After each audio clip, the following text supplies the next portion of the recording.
told you what to chase, told you how to run the race. Every move was on the page, but I didn't like their way. Had to fight and misbehave, had to find a way to change, had to leave to find my way. Caught up in a daydream, I beat my mind up there almost daily. It's how I pass time, no opinions safely. It's how I understand what I want in this place, see. Cause everybody wanna tell you bad things, what could go wrong, what fame brings. But success is a finicky thing, and if you ain't sure, no, it'll never be. I don't wanna let myself down, myself down. I don't wanna let myself down, myself down.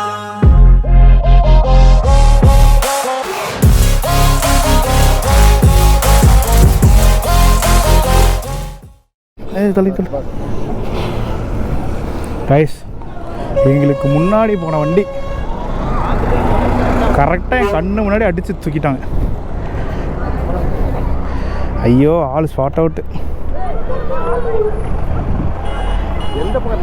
அங்கேருந்து அப்படியே வந்துட்டான்ப்பா சல்லுன்னு. இவன் நமக்கு முன்னாடி அந்த லேடிஸும் அவங்களும் போயிட்டு இருந்தாங்க. ஆமாம், அவன் அங்கே லாரி நிற்கிது, அது பாட்டுக்கு சேர உள்ளே வந்துட்டான். சரி, ஐயோ, நான் அப்பயே பார்த்துட்டே வந்தேன். நமக்கு முன்னாடி அந்த இவங்க போனாங்கப்பா, கீழே ஒருத்தர் கிடக்குறாருல, அவரும் இன்னொரு லேடியும் வந்துட்டு இருந்தாங்க. இப்படி வந்துட்டு இருந்தாங்க. இங்க ஒரு லாரி நின்றுட்டு இருந்தது. அங்கிருந்த ஸ்கூல் பசங்க சல்லுன்னு வந்துட்டானுங்க உள்ள. அவன்லாம் முடிஞ்சுது.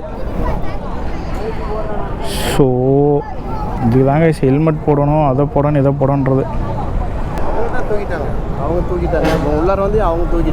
எவங்களால என்ன பண்ண முடியும்? பைபாஸில் வரவங்களால என்ன பண்ண முடியும்? ஸ்கூல் பசங்க 2 பேர். காய்ஸ், நமக்கு முன்னாடி போன வண்டி நம்மளது ஏபிஎஸ் டியூவல் டிஸ்க் இருக்கிறனால டப்புன்னு நின்றுச்சு. சை, இப்போ தான் நான் அந்த தொப்பூர் ஹில்ஸில் கேமரா ஆஃப் பண்ணேன். நாங்கள் ஆஃப் பண்ணிட்டு தான் சரி தர்மபுரி போய் கண்டினியூ பண்ணிக்கலாம்னு நினச்சேன். இப்போ ஆன் பண்ணிட்டேன். இல்லை, வரும்போது ஆஃப் பண்ணேன். ஆமாம், வரும்போது அந்த மேலே அந்த ஒரு லாரிக்காரை கட்டானான்ல, அங்கே ஆஃப் பண்ணேன். அந்த செக் போஸ்ட்லாம் பற்றி பேசிட்டு வந்துட்டு ஆஃபில் இருந்தது. அவ்வளோதான், ஸ்பாட் அவுட்டு. இந்த ஆள் இருக்கா இல்லையான்னு தெரில. பிளட்டு மண். ஐயோ ஐயோ, நம்ம வண்டி அப்படி பறந்து போகுதுப்பா. அந்த லேடி கால் இப்படி கீழே வருது, நான் மேலே விட்டு காலில் ஏற்றிருப்பேன். அப்படியே நான் அந்த சைடு திருப்பிட்டேன். ஒரு செகண்ட் எவன் என்ன வரானே தெரியாது. வந்துட்டான் பையன், வந்தான். நான் வர்றது நல்லா தெரியுது, அவன் வந்ததே அந்த நானும் பார்த்துட்டேன். இப்போ இந்த கார் வருதுல்ல, அந்த இடத்துல ஒரு லாரி நிற்கிது. பையன் உளுந்த வாக்கிலே அடிபட்டான். அவன் அவ்வளோதான், அப்படி பறந்து உளுந்ததோட சரி முடிஞ்சுது. ஹெல்மெட்டும் இல்லை, ஒன்றும் இல்லை. அவன் பையன்கிட்ட ஒன்றுமே இல்லை. அது அவ்வளோதான். காலியா இல்லை கோமா ஸ்டேஜான்னு தெரில. இல்லை சாமி, முடியாது சாமி. என்னடா அவசரம் உங்களுக்குலாம். சரி, அப்படியே ஏரில் பறந்து போகிறாங்கப்பா. நல்ல வேலை பின்னாடி நாம் வந்த லாரிக்கார வந்துருந்தானா அதைத்தான் சொல்கிறது, நசுக்கிட்டு போயிருப்பான். நம்மளை விட்டு ஆட்டி இருப்பான். நம்ம ஸ்லோ பண்ணதே இல்லை. சரி, அவ்வளோதான். ஆம்புலன்ஸ் வந்துருச்சு.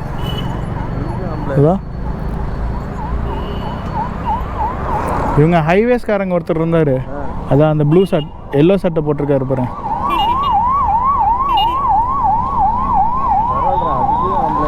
அதுக்கு தான்ப்பா இந்த ஹைவேஸில் இருக்காங்க.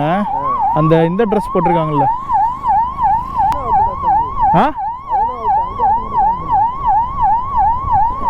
இவர் தான் இதில் வந்தவர்.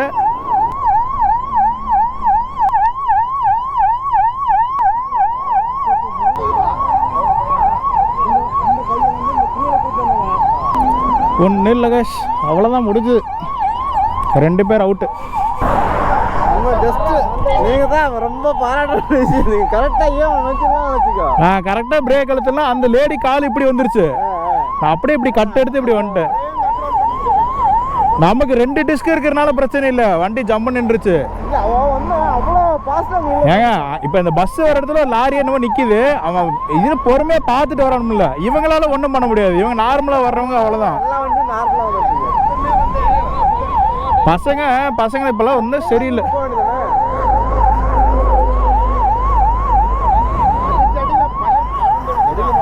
அப்படியே பறந்துட்டாங்க, சல்லுன்னு பறந்துட்டானுங்க.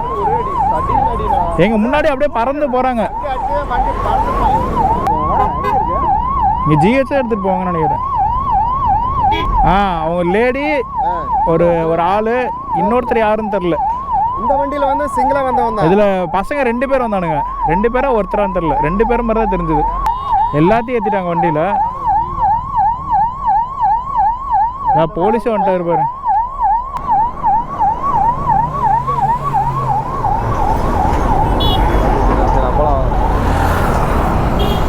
அவ்வளோதான், 5 நிமிஷம் கூட இல்லை. ஆமாம்,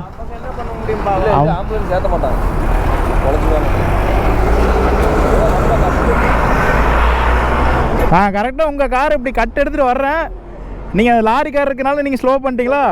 இவங்க அப்படியே பறக்குறாங்க ஏரில். நேராக போகிற வண்டியில் உள்ள வந்து உள்ள விட்டோம். என்னதான் நல்லா இருந்தாலும் அடுத்த வந்து போட்டு. சரி ப்ரோ. ஐயோ அதாங்க விஷயம், அதுதான் பெரிய தொந்தரவு. ஒயிட்டர்ஸு, ஐயோ ஐயோ. நானும் இந்த வெர்னாக்காரர் அவரு என் கூட தான் வந்தார் அங்கே கீழிருந்து. ஸ்டேஜில்ப்பா எங்கேயோ போகணும் பார்த்து. இல்லைப்பா, பசங்களுக்கு வந்து என்ன சொல்கிறது, அப்படியே பறக்கிறானுங்க. என்னமோ இது பெருசாக சாதிக்கிற மாதிரி. இப்போ அந்த பைக்கர் நின்றுக்கிறாரா, அப்படி தான் நின்றுட்டு இருந்தான். அந்த லாரி ஒன்று வந்தது, சரி லாரி நிற்கிதேன்ட்டு வந்துட்டான் உள்ள. பின்னாடி அந்த பக்கம் வண்டி வருதா இல்லையா அதெல்லாம் எதுவுமே பார்க்கல. என்னதான் வல்லவனாக இருந்தாலும் இப்படி இடையில பையன் வரான், அவன் என்ன பண்ண முடியும் சொல்லி பார்க்கல. இப்போ அவங்க நல்லா தான் வந்தாங்க, ஃபேமிலி நம்ம பின்னாடி தானே வந்தாங்க. அவங்களால கண்ட்ரோல் பண்ண முடியல. ஏப்பா அவங்களால என்ன பண்ண முடியும்? பசங்களுக்கு தான்ப்பா பொறுமை வேணும். தேவையில்லாத பிரச்சனை இது.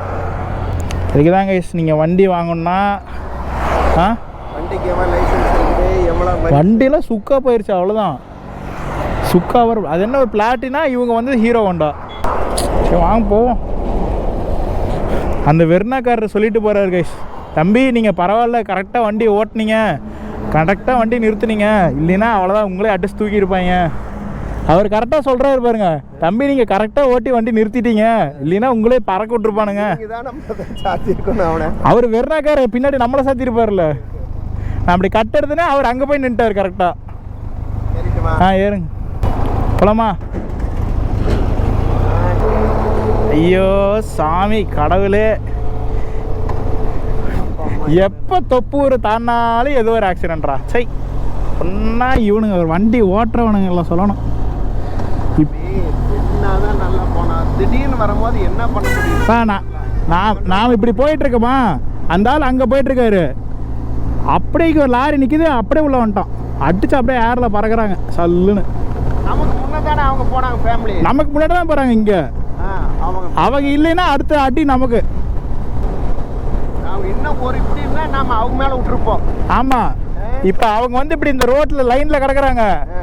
நான் இப்போ அவங்க வண்டி இப்படி பறந்து இப்படி பார்த்துட்டு இருந்தேன். ஒரு செகண்ட் நீ அவங்க மேலே விட்டுருவேன்னு தான் நான் யோசித்தேன். நமக்கு தான் வண்டிக்குள்ள ஒன்றும் பண்ண முடியாது சாமி. நான் சொல்கிறதா போங்க. ஸோ ஐயோ சாமி, இது எப்பா இந்த தாங்க வாழ்க்கையில் வந்து கண் முன்னே வந்து இந்த மாதிரிலாம் நடக்கிறது. சை, இதெல்லாம் எக்ஸ்பீரியன்ஸ் பண்ணி தான் நாங்கள் வீடியோவாக சொல்கிறோம். கொஞ்சம் பார்த்து போங்க, ரூல்ஸை ஃபாலோ பண்ணுங்க. ஸ்பீடு போகிறது வந்து பிரச்சனை இல்லை கைஸ். எந்த இடத்துல நம்ம ஸ்பீடு போகணும், எந்த இடத்துல எப்படி வண்டியை ஓட்டணும் அப்படின்றத ஃபஸ்ட்டு தெரிஞ்சுக்கோங்க. லைசன்ஸ் எடுக்கிறதில்ல, ஒன்றும் எடுக்கிறதில்ல. அவனுக்கு வண்டி இப்போ அடிப்பட்டவனுக்கு எவனுமே ஹெல்மெட் போடல, அவனும் ஹெல்மெட் போடல, இவனும் ஹெல்மெட் போடல. அதனால தான் அந்த ஆளுக்கு மண்டையிலே அடி. இப்படின்றதுக்குலாம் நடந்துருச்சு கைஸ். இதுவே அவர் நம்மளை மாதிரி ஹெல்மெட் போட்டு இந்த மாதிரிலாம் போட்டிருந்தாருன்னா இதோட போயிருக்கோம். அடியே கிடையாது. வண்டி எதனா மேலே ஏறினா தான் பிரச்சனை, மற்றபடி ஒன்றுமே இல்லை. நம்ம வந்து தருமபுரி டோல்கேட்டு தாண்டியாச்சு. இனி ஸ்ட்ரெயிட்டாக நாங்கள் அங்கே புது வீட்டுக்கு தான் போகிறோம். இந்த காலையில் இந்த மாதிரி சம்பவம் நடந்ததில்ல, அப்படியே மைண்ட் அப்செட் கைஸ். ஒரு 10 நிமிஷத்துக்கு வந்து அப்படியே ரிலாக்ஸ்ட் ஆகிட்டு திருப்பி நான் அங்கே வீட்டுக்கு போயிட்டு உங்களுக்கு விளாக் கண்டினியூ பண்ணுறேன். எனக்கு விளாக் கண்டினியூ பண்ணுறதுக்கே பிடிக்கல. Bye guys. வீட்டுக்கு வந்தாச்சு. நான் அங்கேருந்து இது வரையும் கிட்டத்தட்ட ஒரு 20 கிலோமீட்டர் விளாகே பண்ணல கைஸ், அந்த சம்பவத்துக்கு அப்புறம். சை, welcome to ABK home. Okay guys, அப்படியே ஜம்முன்னு அவளை பொத்தனாப்பில் பத்திரமா கூட்டிகிட்டு வந்துட்டோம் நம்ம ஒயிட்டர்ஸு. ஐயோ ஜஸ்ட்டு மிஸ்ஸு, இல்லைன்னா ஒயிட்டர்ஸ் அப்படியே தெரிச்சிருக்கும் அடிச்சடியில். கரெக்டாக அவங்க வந்து இந்த இடத்துல இப்படி பறந்து போகிறாங்க. அந்த லேடியோட கால் வந்து இப்படி அப்படியே ஏரில் இப்படி போய் இப்படி விழுகுறாங்க கீழே. அப்படியே அவங்க கால் வந்து இப்படி வருது, என் ஒயிட் ஹார்ஸ் அப்படியே நேராக கால்கிட்ட வருது. அப்படியே இப்படி கட்டெடுத்து அப்படி திருப்பி அப்படி கொண்டே நிறுத்தினேன். பின்னாடி வெறுனாக்கார், எனக்கு பின்னாடி ஒரு வெறுனாக்கார் இருந்தது பார்த்தீங்களா. அவர் நான் பிரேக் அடிச்சு நான் அங்கேயே நின்றுருந்தேன்னா அவர் என்ன அடிச்சு தூக்கிருப்பார். அவர் அழகாவில் இப்படி கட்டெடுத்து இப்படி முன்னாடி வந்து இப்படி போய் அப்படி நிறுத்திட்டார். ஐயோ அப்பா, இதுதான் கைஸ் பெனிலி பிரேக்கிங். அது பார்த்தீங்களா, அதெல்லாம் நீங்கள் வீடியோவில் பார்த்துருக்க மாட்டீங்க. அது நான் அப்போ வீடியோவே ஆன் பண்ணல. நான் கீழே அந்த டோல்கேட்டில் எல்லாம் பேசிவிட்டு அப்படியே மேலே வந்து டப்பான்னு அடிச்சாம பாருங்க.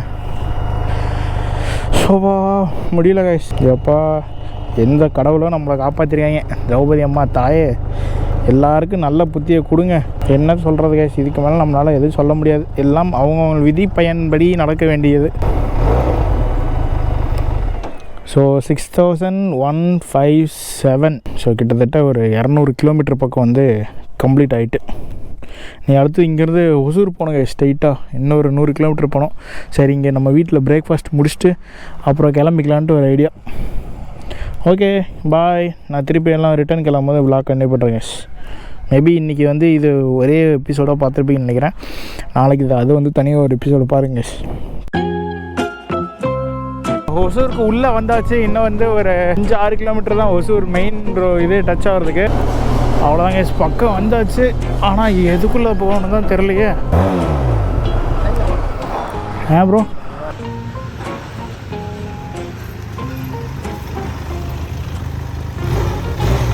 வந்துச்சு. ஸோ இங்கே வந்து ஒர்க் ஷாப்பு.